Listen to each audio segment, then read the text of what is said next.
I guess you could say we were inseparable. We always hung out together. He was lovely, such a friendly and eager individual, so happy about life, clearly very loved by all family members. He was my best friend.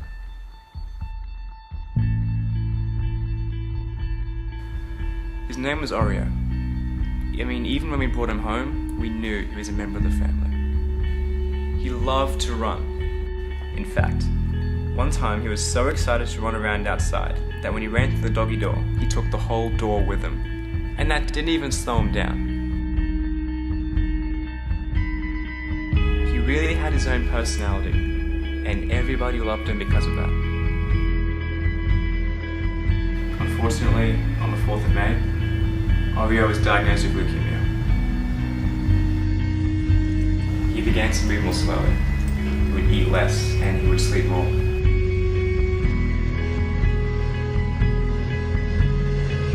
He was getting noticeably thinner, and it was clear that he was in pain. Then one day, he just stopped. It was as if he was telling us that it was time. He went to all of his favorite resting places and slept there. His way of saying goodbye. So we drove to the vet, we all went inside, and he laid down for the last time.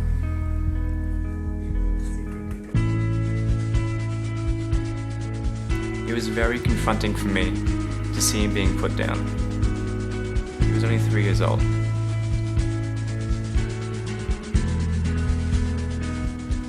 And I still hadn't quite gotten over it yet. To see your best friend, someone who's been with you through all the best times and the worst times, to be taken away from you like that, it's very confronting.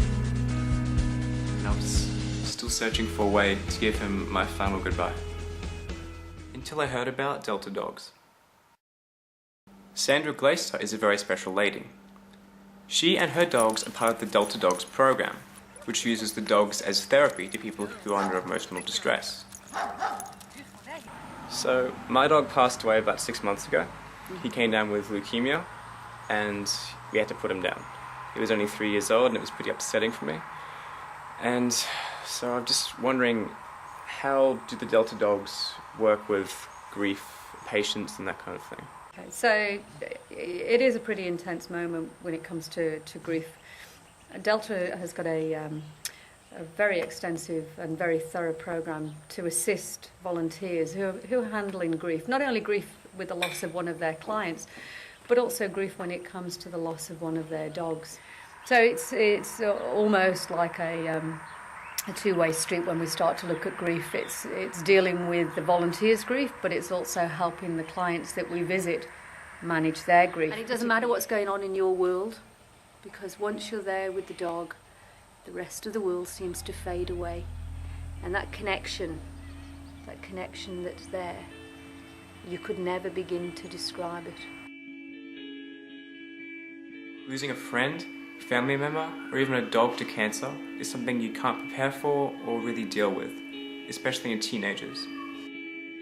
It can result in depression, and in some extreme cases, self-harm and suicide.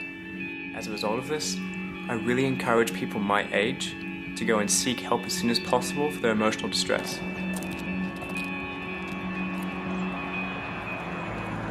Shortly after Oreo's death, I found out about Real Life Life. It's basically an event where a bunch of people raise money for the Leukemia Foundation, a very worthy charity. I guess, in a way, this would kind of be like my emotional therapy to get over my dog's death. I'll be walking 18 hours straight in memory of my dog Oreo. Rest in peace, buddy.